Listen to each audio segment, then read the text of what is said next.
Bona tarda a tothom i benvinguts i benvingudes a la conferència Marie-Louise Bonfrans i François Dolto, aportacions psicoanalítiques en femení, organitzada pel grup de treball GEMA, grup d'estudi sobre les dones en l'actualitat de la Delegació de Tarragona del COPC. En primer lloc us presentarem a les ponents. Fanny Tallant és psicòloga i psicomotricista, màster en neuropsicologia, psicoanalista d'infants, adolescents i adults, membre del grup de treball GEMA del COP i membre de la Junta del Fòrum Psicoanalític de Tarragona. També és membre Umbral Red. Natàlia Martínez Jané. És psicòloga sanitària i psicoterapeuta. És màster en psicologia de la salut. Formació en psicoanàlisi de nens i adults i actualment en psicologia analítica. Té una acreditada experiència de tractament de pacients en consulta privada i també és membre del grup de treball GEMA. Informar-vos que la conferència es gravarà, per la qual cosa estaran desactivats els micròfons i les càmeres de les persones que esteu connectades. Si voleu fer aportacions o dubtes, ho podeu fer a través del xat i es llegiran i seran contestats al final de la conferència. Doncs, si us sembla, iniciem la conferència. Fanny i Natàlia, quan vulgueu. Gràcies. Muchas gracias. Bona tarda. La conferència la farem en castellà perquè hi ha alguns dels que estan connectats online que no l'entenen, el català. Endavant, Natàlia. Sí, la doctora Marie-Louise Bonfrans es considerada una de las grandes voces del campo de la psicología analítica. Actualmente existen 4 escuelas. La escuela clásica, a la que pertenece Bonfrans, la inglesa, la arquetipal y la de los feminismos. El nombre completo es Marie-Louise Ida Margareta Bonfrans, nació el 4 de enero de 1915 en Múnich, Alemania, y murió el 17 de febrero de 1998 en Küsnacht, Suiza, con 83 años. Su padre era de descendencia austríaca, el barón Erwin Gottfried Bonfrans, coronel del ejército de dicho país, y su madre, alemana de nacimiento, Margret Schoen. Nació en plena Primera Guerra Mundial, lo que obligó a su familia, en 1919, a emigrar a Suiza. De alguna manera, este desgarrador ambiente original dejó una pregnancia en su obra, en la que la temática de la muerte y la destructividad latente en los procesos inconscientes colectivos estarán presentes en su obra de manera recurrente. Hablar de su muerte es hablar de quién era ella. Preparó con detalle su funeral, ritual, comida, despedida, para que sus seres queridos y colegas, que la despidieran con todo detalle como ella quería. Había vivido los últimos años de su vida junto a su amiga y compañera, analista Hanna-Barbera, en su torre de Bollingen. Una torre que ella hizo construir a uno de los hijos de Carl Gustav Jung, que era arquitecto. La torre se construyó en 1958. En la torre y el entorno, ella recuperó el espíritu animal y a la madre naturaleza que desde niña había vivido. La siguiente. Gracias. Ahora les compartiremos un vídeo en que la veremos a ella. Este vídeo es interesante para verla en su entorno y para verla en movimiento con su compañera Hanna-Barbera y en el ambiente alrededor de la torre.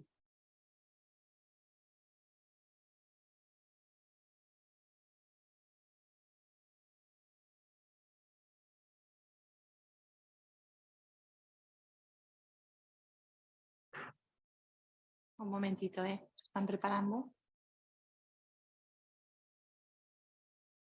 From the University of Zurich and later became a Jungian analyst. Dr. von Franz comments in this interview on the meaning of Jung's concentration on alchemy. We also hear briefly about her interest in the themes which are treated in depth in her recent books, Projection and Recollection in Psychology, Reflections of the Soul, and Dreams and Death. To celebrate the centenary of Jung's birth, von Franz published a biography of Jung, C.G. Jung, His Myth in Our Time. This is an in-depth treatment of the way Jung's discoveries emerged from his own individuation process and is one of the best summaries of his work that is available. On a more personal note, Von Franz tells the story of how she came to build her tower retreat, the setting for this film, and the meaning of this place for her creative life and for her ongoing work with the psyche. Von Franz shared this tower for many years with her close friend and colleague, Barbara Hanna. They were warm and gracious to the whole film crew and served us a delicious lunch cooked by Von Franz over the fire. This gave us a genuine flavor of the Swiss country life they enjoyed and the atmosphere of simple solitude that is the hallmark of this tower. This conversation was filmed in March of 1977. Seguimos. Mariluz Von Franz y Carl Gustav Jung, os voy a comentar un poquito la historia de ellos, ¿no? En Zúrich, a la edad de 18 años, en el verano de 1933, Von Franz, a punto de terminar la escuela secundaria en literatura e historia antigua y a punto de iniciar filología clásica y lenguas clásicas latín y griego en la Universidad de Zúrich, que esto fue en otoño del 1933, Von Franz conoció al psiquiatra Carl Gustav Jung.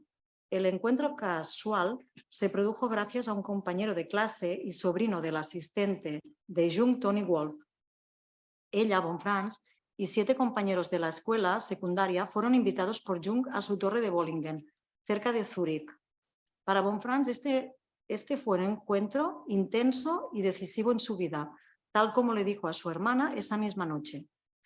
Mariluz Von Franz entendió que hay 2 niveles de realidad. El mundo psicológico interior, con sus sueños y mitos, era tan real como el mundo exterior.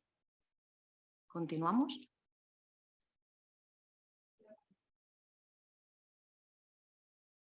Von Franz se encuentra... Un moment. Diapositiva. Si vols el segon vídeo no el passem perquè... No et preocupis.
Es veu des d'aquí. Sí, per poder compartir pantalla completa. És la classe número 6.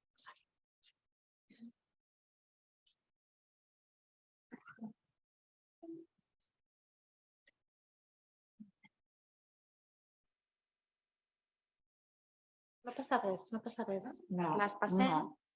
No et preocupis, sí, gràcies. Absolutament, gràcies. Ya está, aquí. Vale. Seguimos. Von Franz se encuentra de nuevo con Jung, ya que asiste a las conferencias de Jung sobre psicología moderna. Cuando se encuentra con Jung, ella es muy tímida y no goza, ¿no? A saludarlo, y entonces ve que Jung se dirige a ella y le comenta, ¿cómo estás? Y ella estuvo muy contenta que se acordara de ella. Entonces, más adelante, ella le comenta que le gustaría analizarse con él, pero que no tiene dinero para pagarle, debido a que el padre de Von Franz se quedó sin dinero y sufrieron una crisis económica. Entonces, Jung le responde que podrían hacer un intercambio, que ella haga de traductora de unos antiguos textos alquímicos que estaban escritos en latín y griego, y así en 1934 comienza su formación analítica con Jung, y la colaboración continuó hasta la muerte de Jung en 1961. Su relación se transformaría en amistad y definiría la vida de la joven, hasta transformarse en una de las grandes continuadoras de la obra junguiana, además de investigar y profundizar en conceptos como lo que hay de colectivo en lo individual, entender la proyección de la sombra, los complejos como el puer eternus, la proyección del ánima y animus, lo femenino y los arquetipos en los cuentos de hadas, etcétera, y la interpretación de los sueños. Seguimos.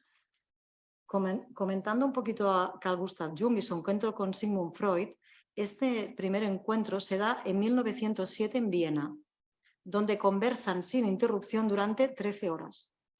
Esta relación les duraría unos 7 años, hasta 1913. La ruptura entre ellos fue dolorosa, pues Jung fue expulsado de las asociaciones y se cortó todo vínculo con Freud. Las divergencias entre ellos se veían como opuestas y eso fue así durante mucho tiempo. ¿Seguimos? Jung estaba trabajando con lo femenino rechazado del inconsciente colectivo, rechazado por un mundo dominado por lo masculino. Fue Tony Wolff quien lo ayudó.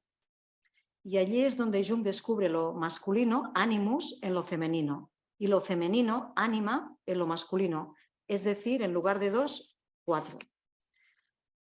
A modo introductorio, explicaré algunos puntos, algunas pautas de esta psicología analítica.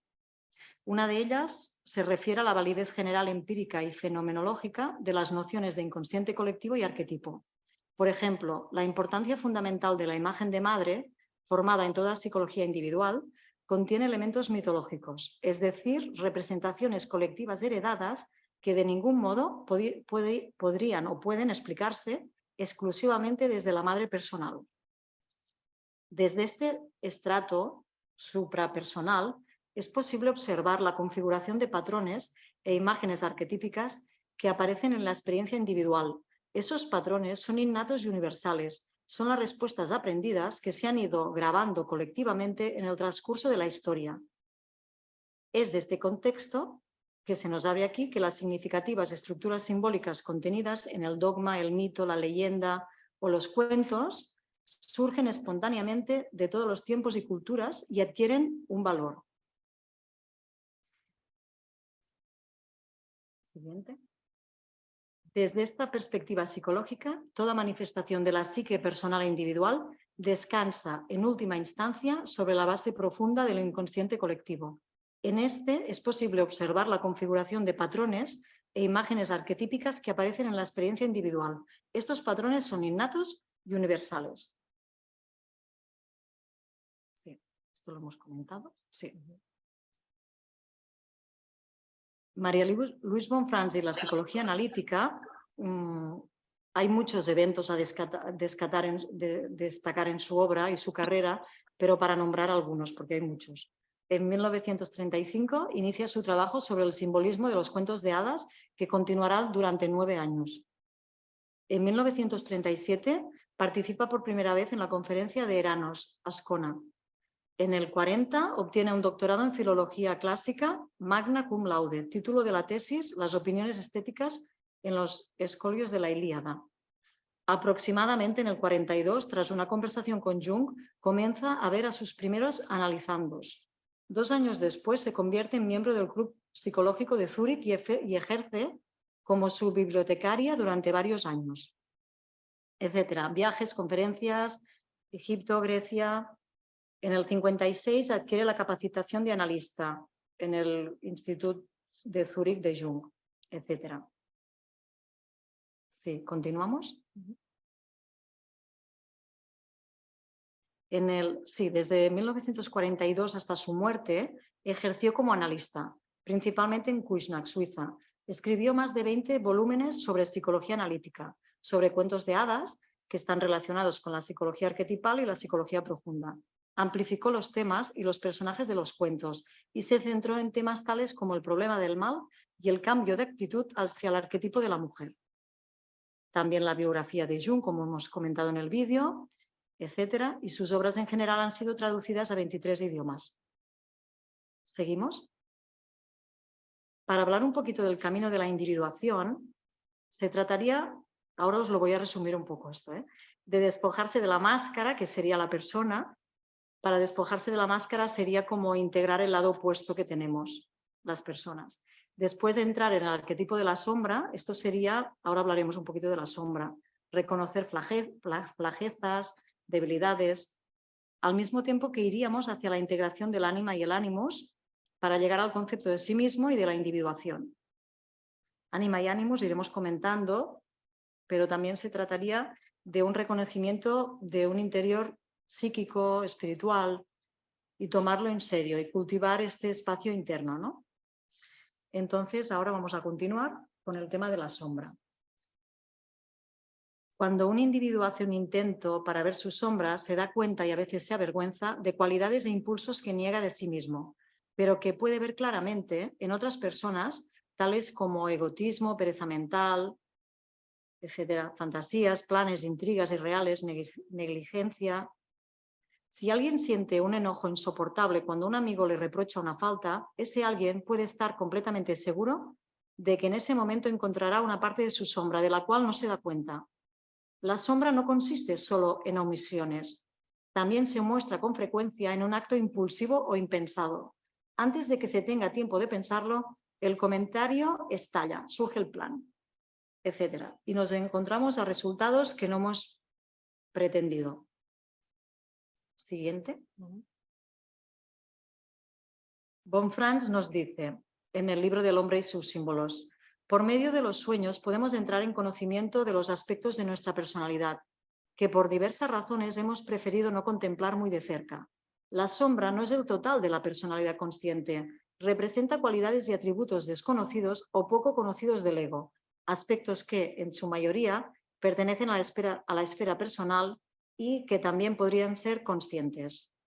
Además, la sombra está expuesta a contagios colectivos, etc.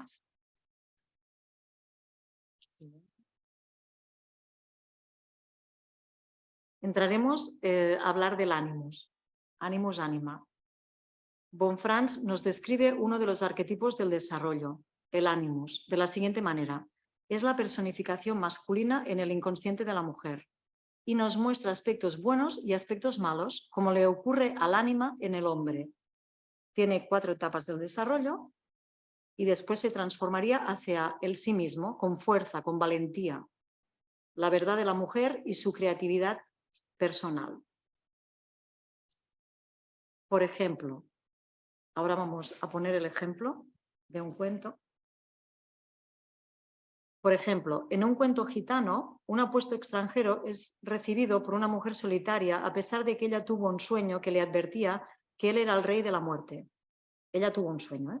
Después de haber estado con ella algún tiempo, ella le insistió en que le dijera quién era realmente.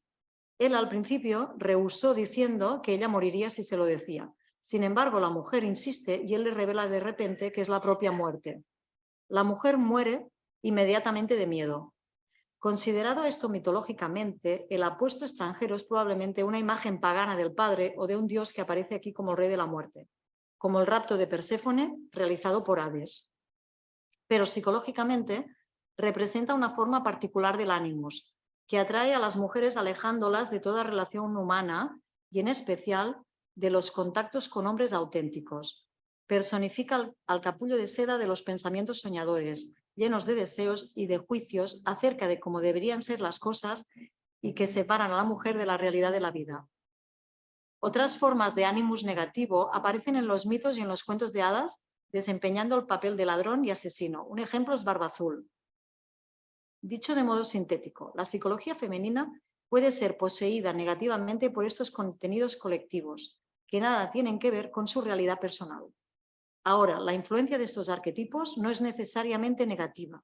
Poseen también un lado positivo y valioso como puente hacia el sí mismo. Ahora continuamos con los cuentos de hadas y la psicología femenina.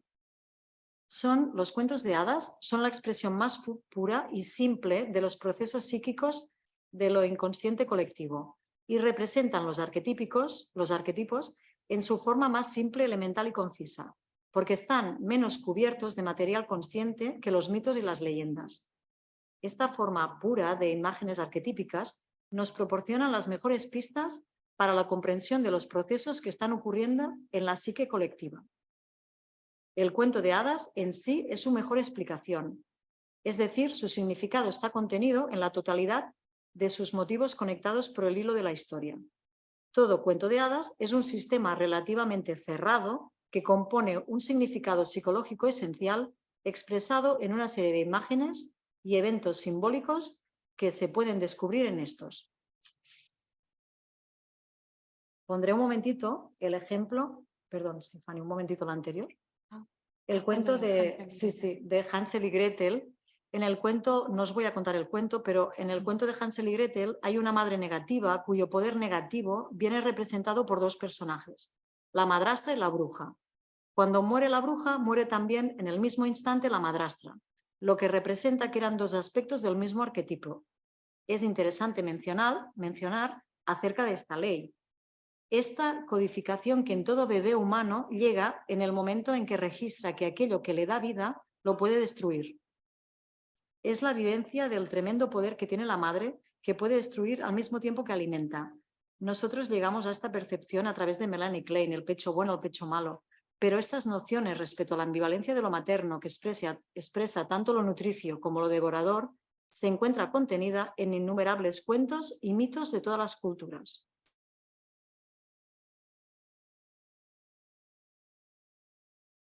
Sí, si buscamos modelos arquetípicos femeninos de comportamiento, inmediatamente tropezamos con el problema de que las figuras femeninas en los cuentos de hadas podrían ser formuladas por un hombre y por tanto no representan la idea de feminidad de una mujer, sino más bien lo que Jung llamó el ánima, es decir, la feminidad del hombre.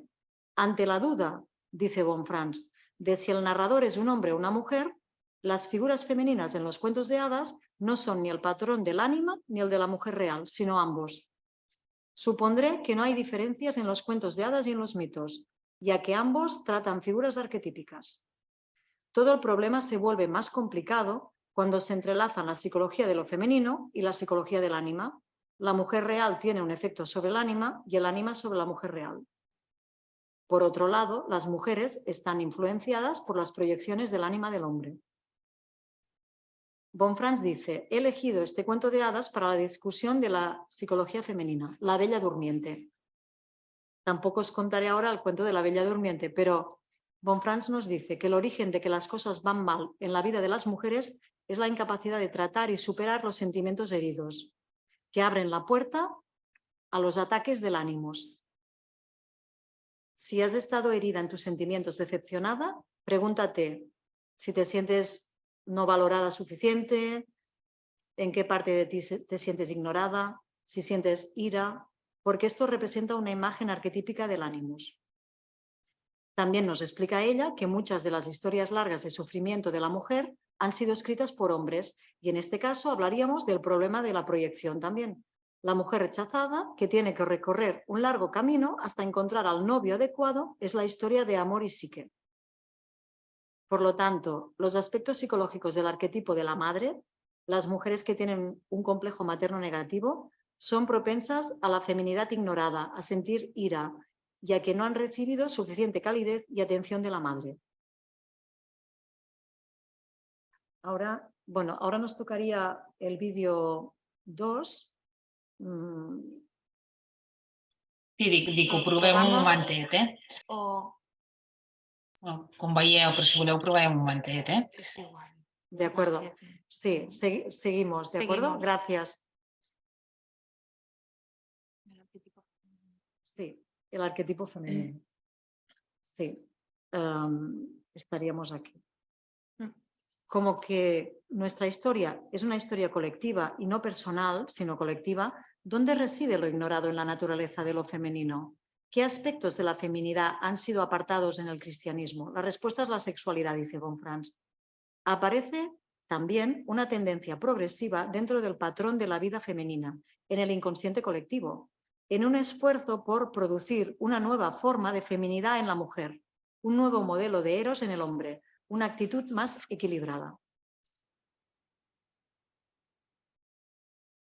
Ya iríamos cerrando el tema de Bonfrance. Bonfrance analizó unos 65.000 sueños, de los cuales ninguno era idéntico, pero sí que tenían en común aspectos simbólicos que indicaban la preparación a ese último viaje de la vida. Una de las conclusiones fue que el mejor camino para encontrar el sentido de la vida se encontraba en escuchar lo que estaba oculto en los sueños. Se trataría pues de identificar en los sueños y en los cuentos de hadas los complejos materno-paterno y el baile de los arquetipos. Bonfrance nos dice así: llegué a la conclusión de que todos los cuentos de hadas tratan de describir el mismo hecho psíquico, pero un hecho tan complejo y de gran alcance y tan difícil de comprender para nosotros en todos sus diferentes aspectos, que son necesarios cientos de cuentos y miles de repeticiones con la variación de un músico hasta que este hecho desconocido sea entregado a la consciencia. Y aún así, el tema no se agota. Este hecho desconocido es lo que Jung llama el psimismo, que es la realidad psíquica de lo inconsciente colectivo. Cada arquetipo es, en su esencia, solo un aspecto de lo inconsciente colectivo, así como también representa siempre a todo lo inconsciente colectivo. Y aquí vemos, bueno, su bibliografía, que la puedes ir pasando, Fanny, ya la enviaremos si les interesa. Y Sí. Sí, los 20 volúmenes. Bueno, muchas gracias, Natalia, por tu introducción a esta fantástica psicoanalista. Bueno, analista, perdón, psicoanalista no, analista, si no se van a enfadar los junguianos. Gracias, Fanny. Cambiamos de mujer y yo os voy a presentar a François Dolto. François Dolto nace en París el 6 de noviembre de 1908 y morirá en París mismo el 26 de agosto de 1988 de fibrosis pulmonar. Hija de Henri Maret, ingeniero industrial, y de Suzanne Dembler, hija de un empresario de una fábrica conocida como Montbard. Este matrimonio fue propiciado por el padre de Suzanne, ¿no? Por el abuelo. Tuvo 6 hermanos, por orden de nacimiento: Jacqueline, Pierre, Jean, André, Philippe y Jacques. La hermana mayor, Jacqueline, morirá a los 18 años de un osteosarcoma. Sobre los 7-8 años, Dolto, con su padre, construyen una radio galena, sin hilos.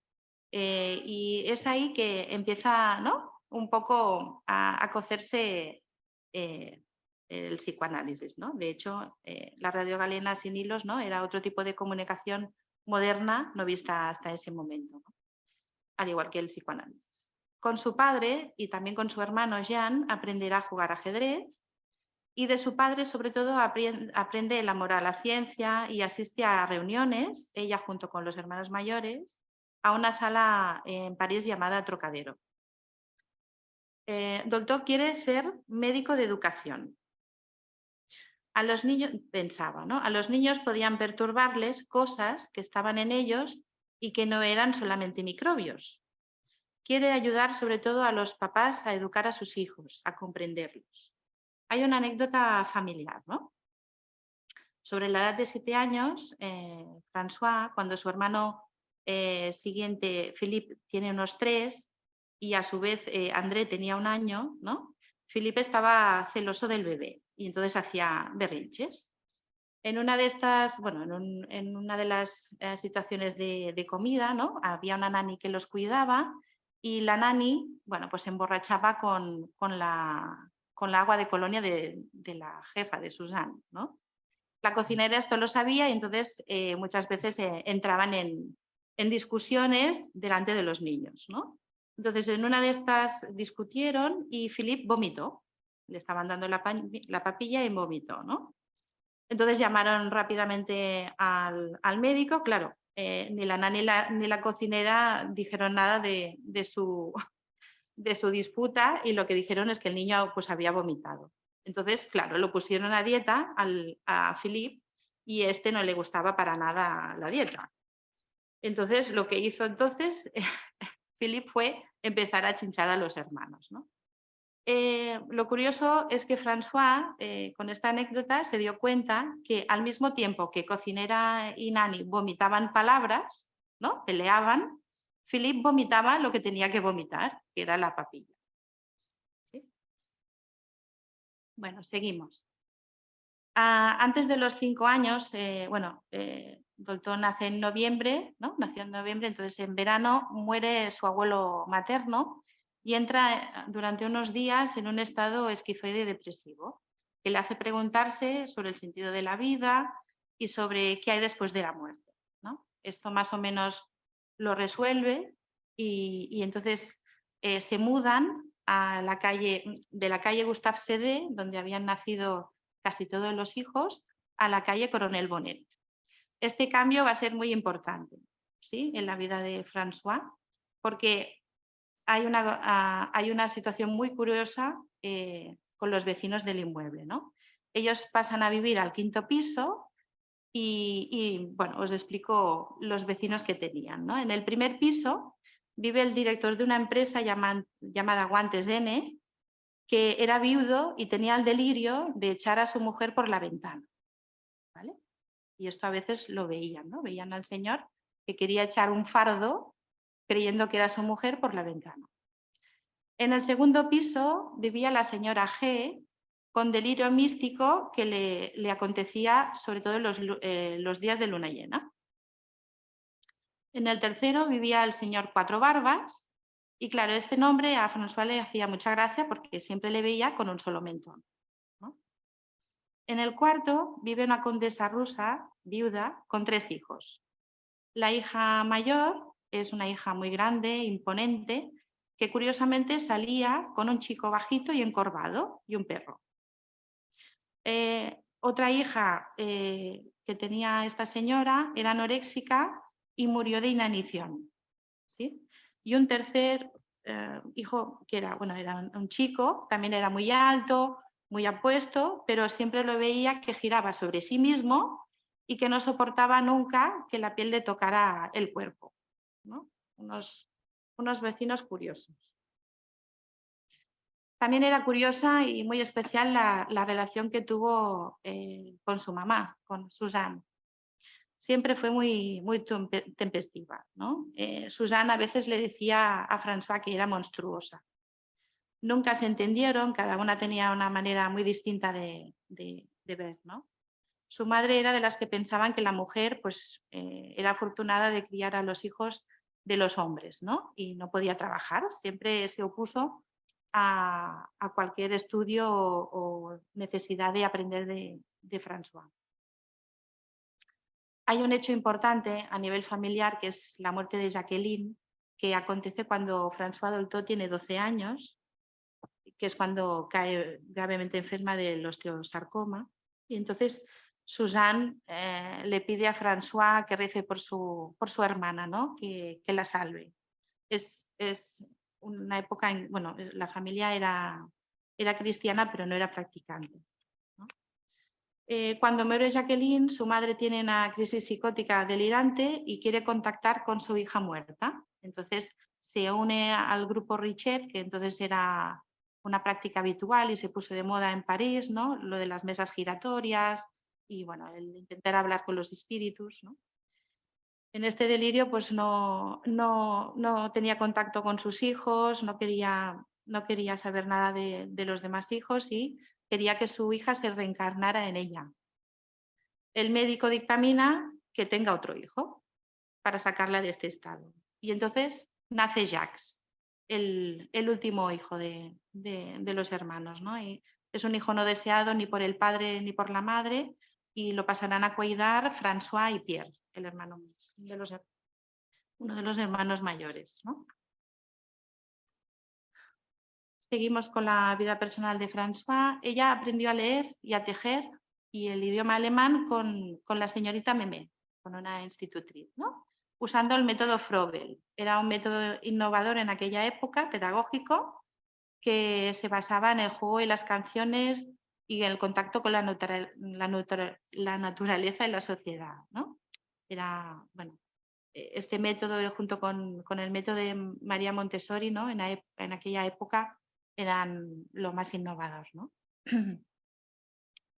Su madre insiste en que deje de estudiar, ¿no? Se va haciendo mayor François.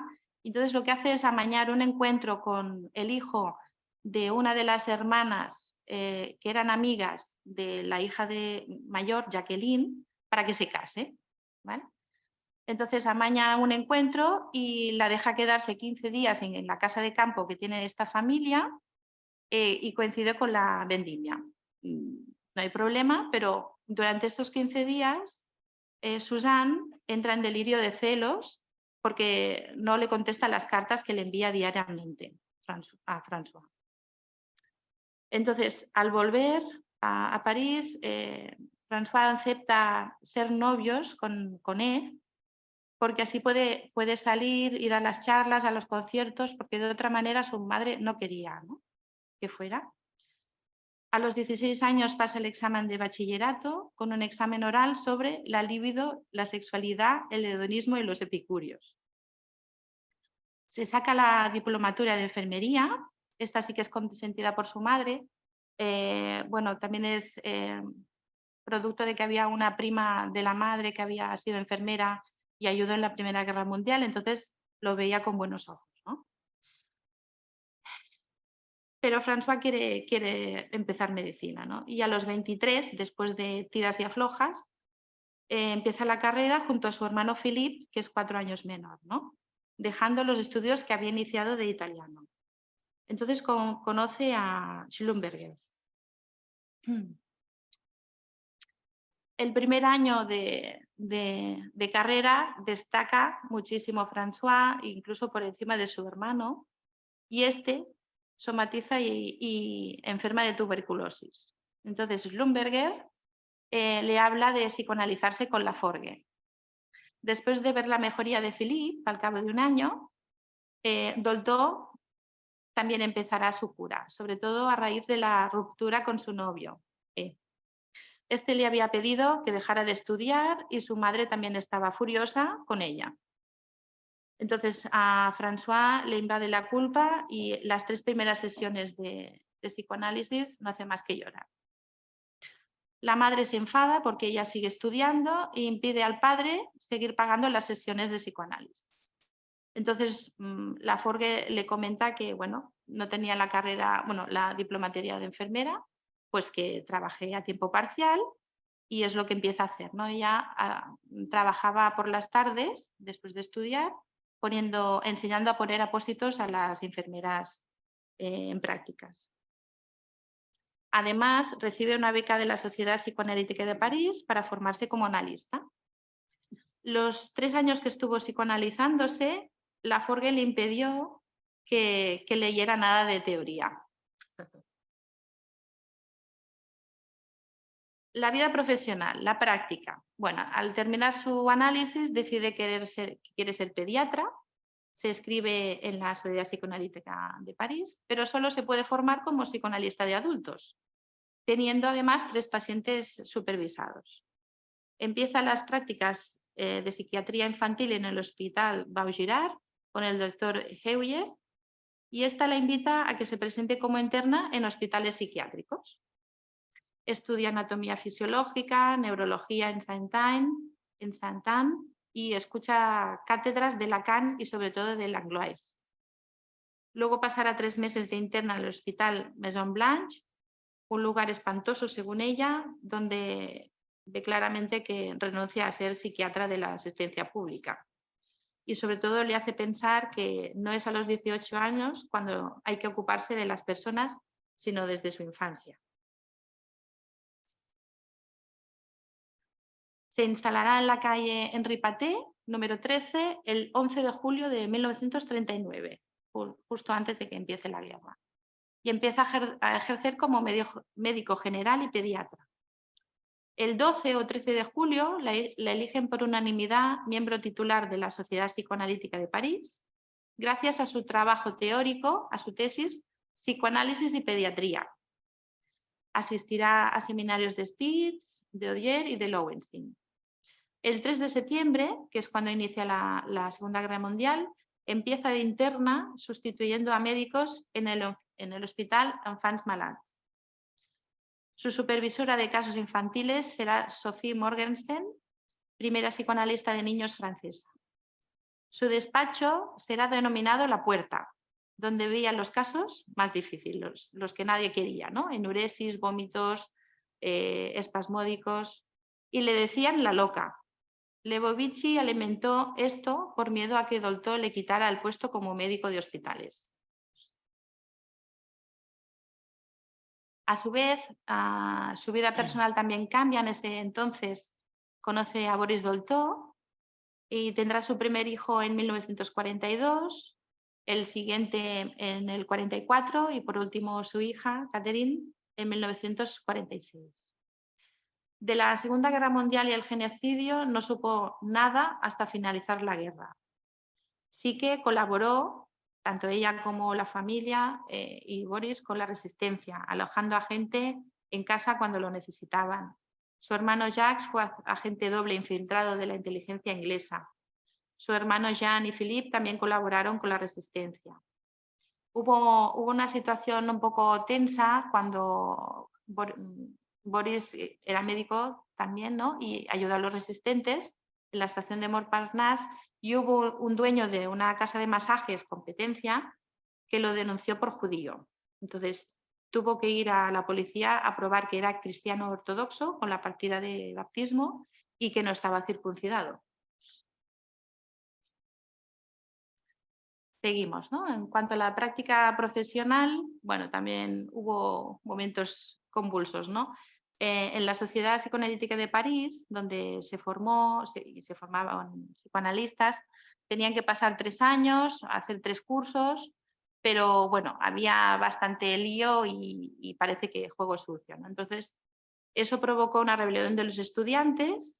Lagache y Dolto y otros, al llegar al Congreso de Londres, no tuvieron derecho a participar y se unió entonces a ellos Lacan y formaron la Sociedad Francesa de Psicoanálisis, ¿no? Es un momento de escisión.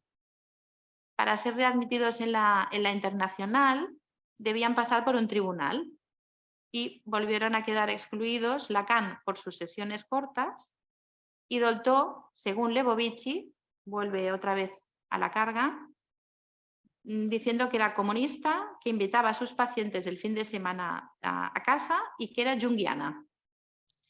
Lagache no la defendió, según Dolto, por envidia masculina. Entonces, hay una afirmación falsa de Lebovici y un silencio de Lagache, ¿no? Bueno, voy a introducir ciertas aportaciones psicoanalíticas, ¿no? Es interesante, sobre la psicosis, Dolto comenta que no son dos estructuras separadas, neurosis y psicosis, sino que la psicosis es una proyección, un desorden, debido a no tener un semejante que lo reconozca. Tiene una realidad sensorial diferente a los demás. Los niños están en el lenguaje desde el nacimiento, pero a estos niños psicóticos no se les entendió y se encerraron en una función simbólica interiorizada, donde sirven de significantes los encuentros de las sensaciones de sus cuerpos, más las sensaciones y percepciones del exterior. No se dio un buen entendimiento en espacio-tiempo a nivel sensorial con el otro, comenta Dolto. Otra gran aportación, y creo que de las más importantes, es la diferenciación entre cuerpo y el inconsciente, la imagen, el esquema corporal y la imagen del cuerpo, ¿no? El esquema corporal es nuestro vivir carnal al contacto del mundo físico. Es el mismo para todos los seres humanos, ¿sí? La imagen del cuerpo, en cambio, es propia de cada uno y está ligada al sujeto y a su historia. Es inconsciente y es la síntesis de todas nuestras experiencias emocionales. Memoria inconsciente de toda la vivencia relacional. Es también actual, viva y se halla en situación dinámica, a la vez narcisística e interrelacional. Es por nuestra imagen corporal, portada por y entrecruzada con nuestro esquema corporal, que podemos entrar en comunicación con el otro. El esquema corporal se estructura mediante el aprendizaje y la experiencia. Es evolutivo en el tiempo y en el espacio. Puede ser independiente del lenguaje. La imagen del cuerpo se estructura mediante la comunicación entre sujetos y la huella, día tras día memorizada del goce frustrado, coartado o prohibido, castración del deseo en la realidad, mediatizado a través del lenguaje memorizado de la comunicación entre sujetos. El esquema corporal es fuente de las pulsiones del cuerpo y la imagen corporal es el lugar de su representación. El tejido de relaciones que se establecen con los demás permitirá al niño estructurarse como humano. Más adelante, las relaciones introyectadas posibilitarán la relación narcisística consigo mismo. Esquema corporal e imagen corporal se hallan en relación por dos procesos de tensión dolorosa o de placer. ¿Sí? Tensión, distensión, ¿no? En el cuerpo y en las palabras venidas del otro, para humanizar estas percepciones corporales. Si no ha habido palabras, la imagen del cuerpo no estructura el simbolismo del sujeto, sino que hace de éste un débil ideativo relacional. Las palabras, para tomar sentido, ante todo deben tomar cuerpo, ser al menos metabolizadas en una imagen del cuerpo relacional. La palabra, a causa de la función simbólica, trae aparejada una mutación de nivel del deseo, de la satisfacción erótica parcial a la relación de amor, que es comunicación de sujeto a sujeto, o mejor dicho, de lactante a madre, que le sirve de referencia con el mundo y con él mismo. La castración es el proceso por el cual las diferentes pulsiones, oral, anal, genital, del sujeto no pueden ser realizadas tal y como querría el sujeto, por estar prohibidas por la ley, el incesto. Las pulsiones así reprimidas experimentan una reestructuración dinámica y el deseo, cuyo fin inicial ha sido prohibido, aborda su relación por medio de la sublimación. El adulto asegura la dimensión simbólica del proceso de castración en el niño, porque es una figura amada y accesible. El bebé pasará por varias castraciones y su simbolización a través de las palabras. La primera castración, la castración umbilical, es cortar el cordón y consecuentemente se inscribe en el registro civil con un nombre, ¿no? El nombre del niño y los apellidos, el nombre del padre. La segunda castración oral, el destete, y consecuente balbuceo, ¿no? Empezar a hablar. La tercera castración, la anal, sería la separación madre-hijo, con el dominio del cuerpo y la motricidad, y la irrupción de la ley prohibitiva, el padre, de según qué comportamientos dañinos para sí mismo y para los demás. Dolto aporta otras ideas al estadio del espejo de Lacan, a la construcción del yo. El estadio del espejo aporta una imagen de un desconocido al bebé, ignorando que es él. Esta imagen cobra sentido cuando hay un tercero, la madre, que lo reconoce en el espejo y entonces esta imagen se superpondrá en el cruzamiento entre esquema corporal e imagen corporal. El narcisismo fundamental da paso al narcisismo primario y da paso a la identificación primaria. Aparece luego la castración primaria, la diferencia de los sexos, niño y niña, que estará asociada al rostro y a sus orificios, ojos, nariz, boca y el pelo. Hay un interés por la parte delantera del cuerpo que es distinta en hombres y mujeres, no así la parte posterior donde no hay diferencias. Llega entonces la ansiada pregunta, ¿para qué sirve? La respuesta a esta pregunta la hace entrar en la triangulación de la relación padre, madre, hijo y lo conduce al complejo de Edipo, la prohibición del incesto tanto heterosexual como homosexual. Cuando la castración genital edípica es aceptada, se pasa a un narcisismo secundario. Esta última castración estructurante del sujeto, en relación consigo mismo, es iniciadora de la vida social del niño. En lo sucesivo, el niño deberá controlar sus deseos y hacer una diferencia entre el pensar y el actuar. En cuanto a la diferencia sexual, Dolto habla de las diferentes posiciones de la libido. La libido no es ni masculina ni femenina. Lo femenino es una energía interiorizada, atractiva. En lo masculino es exteriorizada y emisiva, en mutua complementariedad. La libido en femenino adopta forma de pulsiones de atracción pasivas y ardientes, dominantes después de la nubilidad de las muchachas. La nubilidad, ¿no? La etapa de la primera menstruación. Lo que no significa inactividad, sino procurar seducir a quien se ama. La libido es deseo psíquico, es una energía inconsciente fálica para conquistar, sembrar, atraer, hacer fructificar. La sexualidad sin la libido sería necesidad y celo de la especie humana. La sexualidad se expresa por la mediación de los órganos sexuales genitales responsables de la feminidad, de la fecundidad, perdón. Dice Dolto, las mujeres ganarían si sublimaran mejor su sexualidad, si hablaran de ella y no se avergonzaran de desear. Sobre los 3 años se descubre la diferencia sexual entre niño y niña. Se siente el origen del deseo fálico. La niña con un deseo centrípeto, desea tenerlo, y el niño con un deseo centrífugo. No sabe todavía dónde ponerlo. Hay 2 destinos diferentes en el cuerpo de cada uno. El del hombre, el de fecundar, y en el de la mujer, el de concebir. Pero desde el punto de vista psicológico es lo contrario. Para el hombre, la mujer es la que fecunda y él el que concibe, pero solo a coste de tener a la mujer, que se ve fálica. Y a ella, el hombre no le parece que sea el falo, sino la mediación para tenerlo, y para ella entonces el falo será el niño concebido. La niña busca en la figura paterna el poder concebir ese niño fálico, de manera simbólica.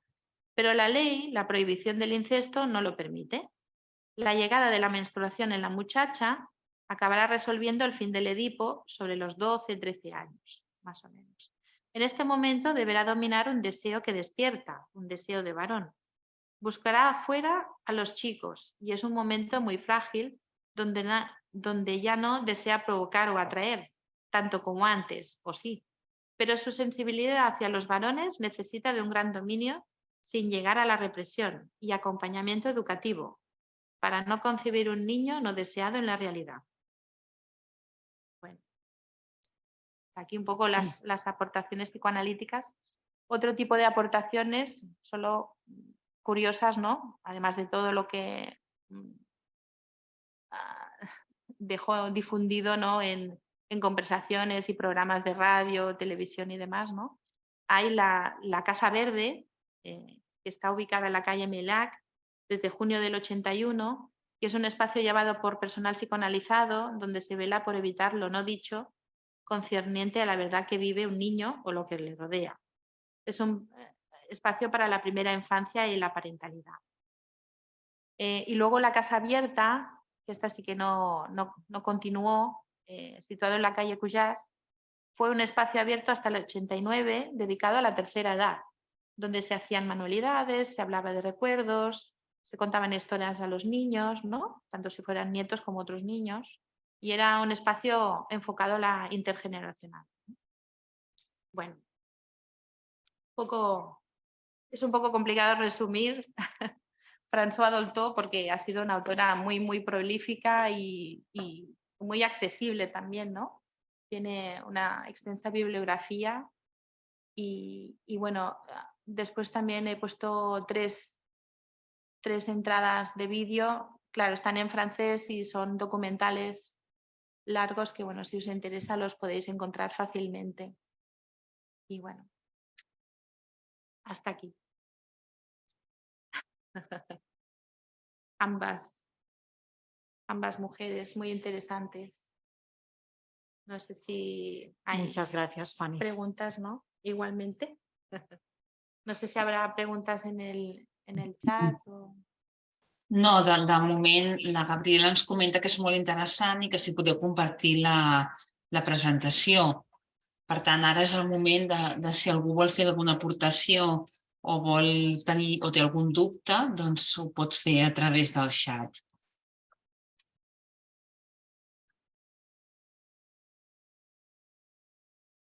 Fanny, me ha interesado mucho la Casa Verde, ¿no?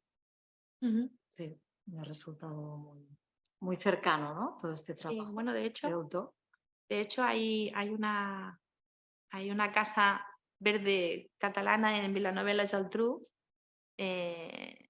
Sé que hay una colega que no sé si forma parte ya, Matilde Pellegrí, no sé si aún está allí, pero estuvo en el inicio y funciona, ¿no? Al igual que la Casa Verde de François Dolto, la idea es la misma, ¿no? Este espacio de acompañamiento y de cura, ¿no? De hecho, François Dolto lo tenía muy claro desde muy pequeñita, ¿no? El poder hacer eso de psicología de la educación, ¿no? Bueno, pues de enseñar cómo poder entender mejor a tus hijos, ¿no? Sí, sí, porque ya lo has comentado al principio, ¿no? Que ella ya pensaba, cuando quería estudiar medicina, pues ya estaba pensando en los niños, ¿no? En esta cura, para enseñar a los padres. La Laura ens comenta que és molt interessant, que moltes gràcies, al igual que la Ramona, però afegeix que Dolto a què es refereix quan parla de la porta i la boja. Això es refereix a la consulta que va obrir a l'hospital a infants malats, que de fet va tenir la consulta oberta un munt d'anys, me sembla que són 40 anys, no? Llavors tothom la tenia coneguda, no? Ella rebia a nens, sobretot, i als pares, a l'hospital, no? Amb aquella consulta. La consulta es deia La Puerta i amb ella li deia la loca, no? Perquè es feia càrrec de tots aquells casos que tots els altres metges no volien, no?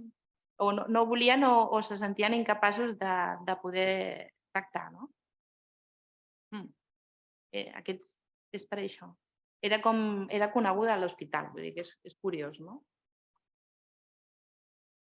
Sí, porque después has comentado cómo, ¿no? También lo utilizó para que no le quitara su plaza, ¿no? Bueno, eso fue la envidia y rivalidad con Lebovici, ¿no? Exacto.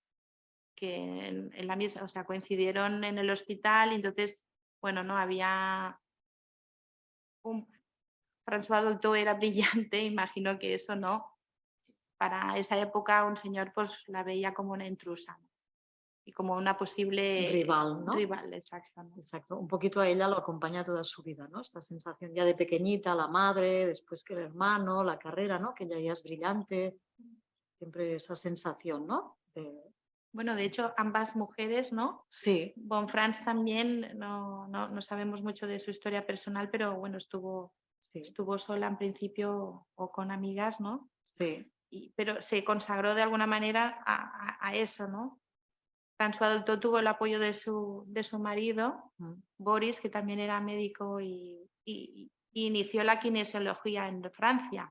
También fue una persona importante, ¿no?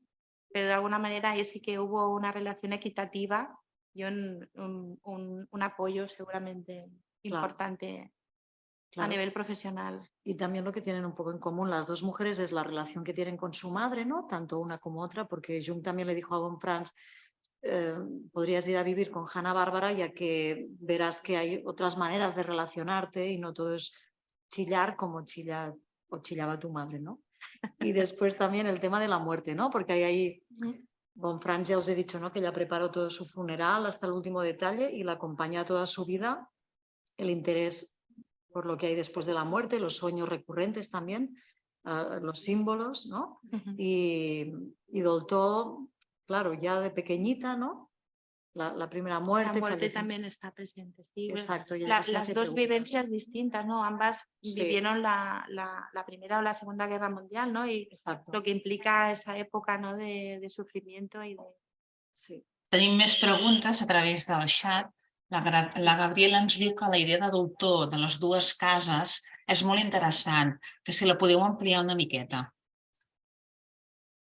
De la creació de les dues cases? De la idea, suposo que tot en general se refereix. Jo només ho he posat com a punt, vull dir,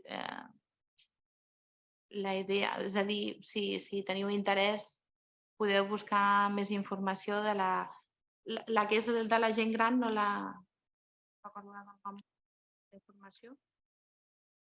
El que és la casa oberta sí que va estar molt poc temps, no? I la idea era més un espai intergeneracional, no? Entre avis, pares i nets, o avis i nets o avis i nens, no? Era igual, no és que fos algo familiar, no? Sinó que era un espai obert on qui volgués passar-s'hi, doncs, podia relacionar-se. La Casa Verda sí que era algú que d'alguna manera li interessava molt a François Dolto perquè, com la seva idea de sempre, de voler ajudar aquests pares en com poder sostenir millor els seus fills i comprendre'ls, i conèixer-los i ajudar-los, en definitiva, a fer-los subjectes. Llavors, sí que era un acompanyament, però no era intervenció. Les persones que ho portaven, com si diguéssim els responsables, monitors, podríem dir avui en dia, eren persones que sabien psicoanalitzar, però no era... Era una mica vetllar per precisament el que es podia veure que no s'havia dit, en relació entre pares i fills o en respecte al que el nen manifestés en el joc. L'ambient era totalment lúdic. És un espai, com podríem dir avui, una ludoteca. Sí, que la idea és similar, d'un espai on se troben pares que van amb els fills, no que els deixin allí com una guarderia, sinó que els pares estan presents. La Gabriela també comenta si... I vull dir que segueix estant obert, vull dir, segueix funcionant la de París i no he arribat a més, Ja dic que he intentat donar aportacions i pinzellades, però podeu buscar informació. Sí, també comentava si l'experiència de Vilanova i la Geltrú, si podem ampliar alguna informació més, o com tu bé has comentat, que si es coneix algun lloc on buscar la informació. Em fas pregunta o...? Sí, te faig pregunta que en principi la Gabriela comenta que l'experiència que he comentat abans de Vilanova i la Geltrú, de Casa Verda, de les cases verdes i obertes... No es diu, igual no sé com es diu la de Vilanova i la Geltrú, té un altre nom, però la idea és la mateixa. La Olga, en principi, comenta, al igual que molta gent, que és molt interessant tota la conferència que heu fet, i diu què passa en el cas que no es produeixin activament aquests trencaments entre mare i fill. Per exemple, les noves tendències en criança que promouen el deixar caure el cordó umbilical per ell mateix o quan s'allarga el destete fins a la primària. Pot tenir afectació en la constitució del subjecte? Diu, potser m'allunyo de la temàtica, gràcies. Vaya pregunta. Tant de bo sapiguéssim, Això és una mica, no sé, és un factor important, però no és determinant, Vull dir que hi ha moltes més coses que poden influir en aquesta relació. El que sí que és interessant és que en la relació, en la díada, la relació primera mare i fill, hi hagi un moment en què hi hagi un pas a una tríada, que és el pare, el pare o la figura paterna simbolitzada amb una altra senyora. És igual, tant si és una parella homosexual com heterosexual, no importa, un noi o una noia soles. Sempre hi haurà un tercer que entra en el discurs d'aquesta mare, un altre a qui pugui desitjar. Aquesta és una mica la clau, Sí, tenim aquí la companya que nos quiere hacer una pregunta, sí. Hauria d'activar el micro, sisplau. A veure? Sí, el que us volia preguntar ja ho heu contestat. I és que tenen com molt per explicar la vostra conferència, tenia la sensació que eren pensaments molt divergents. Malgrat tot, és veritat que som d'una mateixa època i les circumstàncies són diferents per les nostres, per la profunditat, els seus debats, però m'agradaria més que tinguéssiu la diferència, perquè jo penso que són importants, entre el pensament de l'una i de l'altra. No tenen per què coincidir, però penso que la coincidència és en absolut, d'una manera Disculpeu, perdoneu. No s'ha sentit bé des de casa. Si podeu replantejar la pregunta perquè la puguem escoltar tots. Y lo que comentaban aquí en presencial, la señora, es más lo que les une, lo que puede diferenciarles, sí, bueno, les une un poco un momento histórico relativamente y también el trabajo sobre el inconsciente, ¿no? Creo que un punto importante que tienen ambas es que desde diferente perspectiva, o sea, lo abarcan, una desde lo singular y la otra desde lo colectivo, pero hablan ambas del inconsciente, ¿no? Y ambas hablan sobre la feminidad, ¿no? Y sobre, ¿no? Una Dolto, ¿no? Habla mucho más de este desarrollo desde lo corporal y luego lo simbólico del niño-niña, ¿no? Y los estadios y las castraciones y demás, ¿no? Porque también es su práctica y lo que ella vio también trabajando, ¿no? Entonces, claro, es una perspectiva distinta, porque claro, una era muy clínica y la otra era muy teórica, ¿no? A pesar de que trabajó, Bonfrance tuvo pacientes también analizándose, pero adultos, ¿no? En cambio, Dolto trabajó con niños y papás, ¿no? Sobre todo con infants, ¿no? Entonces, pero ambas trabajaron con el inconsciente, ¿no? Y creo que es algo que se complementa, ¿no? Más que se diferencie, se complementa y ambas hablan también de la posición femenina, de la sexualidad femenina, ¿no? Desde otro punto de vista, Natalia lo puede comentar más, ¿no? Pues sobre todo desde lo colectivo y los arquetipos, ¿no? Y las construcciones colectivas sobre la mujer, ¿no? O la feminidad, ¿no? Sí, sí, lo veo como comenta Fanny. Y claro, estaría la raíz también en Freud, ¿no? Claro, hemos contado la relación entre Jung y Freud, ¿no? Después la ruptura y a partir de ahí, pues claro, Jung al ser expulsado, pues le pone el nombre de psicología analítica, psicología de los complejos, psicología profunda, ¿no? Y a partir de ahí, pues otros y otras han continuado la obra de Jung, pero Bonfrance es una de sus manos derechas, ¿no? Y entonces ella sí que los destaca por eso, por los cuentos de hadas, ¿no? Por el trabajo también que hizo después de la alquimia y bueno, como dice Fanny, ¿no? El trabajo del inconsciente, el inconsciente colectivo y esta parte de la feminidad, ¿no? Que estaban ahí las dos pues trabajando este aspecto, ¿no? Femenino que nos ha gustado mucho destacar hoy en esta charla, ¿no? Desde el grupo Gema, ¿no? Poder dar lugar a esa presencia de lo femenino, de la mirada también del hombre, ¿no? Como hemos contado en los cuentos, que no sabemos si escribe un hombre o una mujer, o si el hombre proyecta, o proyecta la mujer el ánimus, ¿no? Todo este tema de las proyecciones, que ha sido muy interesante, y de la sombra también, ¿no? Hacia este camino de la individuación. En realidad, todas, ¿no? Todas ellas parten de la idea de la cura, ¿no? De llegar a un lugar de que el malestar, el dolor, ¿no? El sufrimiento, el síntoma, pues pueda cesar, ¿no? En este sentido. Muchas gracias, ¿eh? Gracias. Muchas gracias por las preguntas, las aportaciones que nos vais haciendo, que lo agradecemos mucho. Claro, es un poco lo que comentábamos antes, ¿no? Ese proceso de individuación o de subjetivación visto desde, ¿no? un inconsciente colectivo que existe, ¿no? Y que es transgeneracional y que ha ido calando y bueno, pues tiene lo que tiene, ¿no? Y ahí estamos.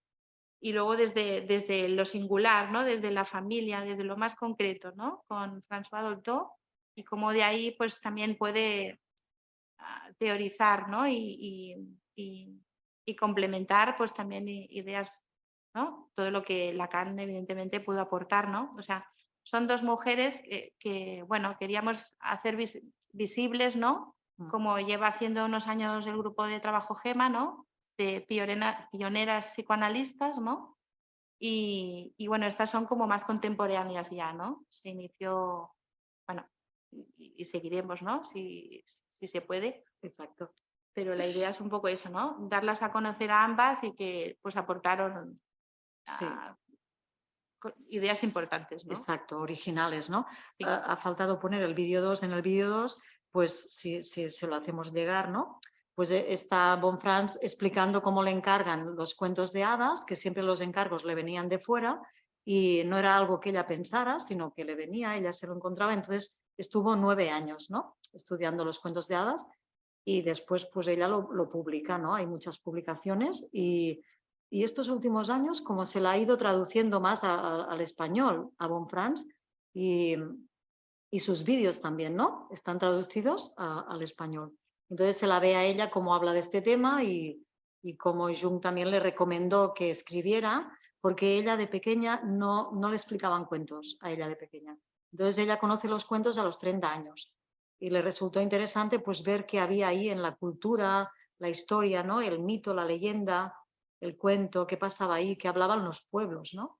Eran representaciones de los pueblos y hablaban pues de angustias, ¿no? De sufrimientos, de cómo se resuelve y estudió todas las versiones de la Bella Durmiente y de muchos cuentos, ¿no? Y los comparó, tiene un nivel intelectual muy alto, ¿no? Esta mujer, y los comparó como era en Francia, en Italia, en la India, o sea, estaba ahí muy apasionada, ¿no? Con este tema.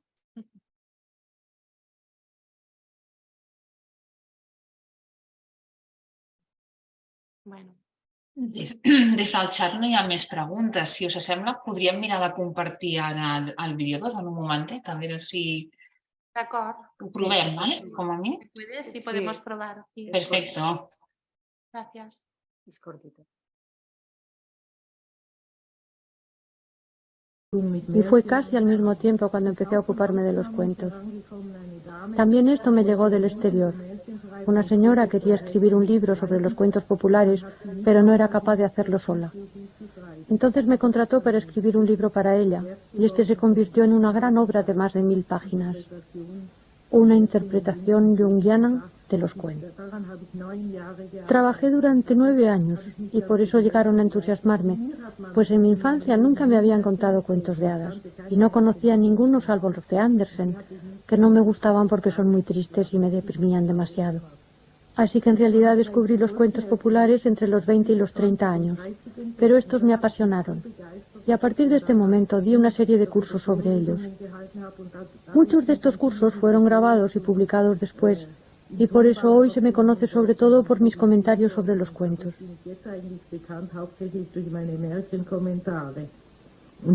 También Jung me animó mucho a ello, porque en efecto los cuentos ilustran magníficamente la teoría de los arquetipos. En ellos se ve muy bien cómo actúan los arquetipos. Una vez me dijo Jung, los cuentos nos presentan una anatomía comparada de la psique colectiva, porque al reunirse todos los tipos a la vez vemos cómo funcionan. Los cuentos expresan en cierto modo lo que hay de más humano, porque han sido transmitidos y sostenidos por un estrato sencillo del pueblo, lo que les preserva de añadidos que vienen del consciente. Se trata sencillamente de material inconsciente auténtico.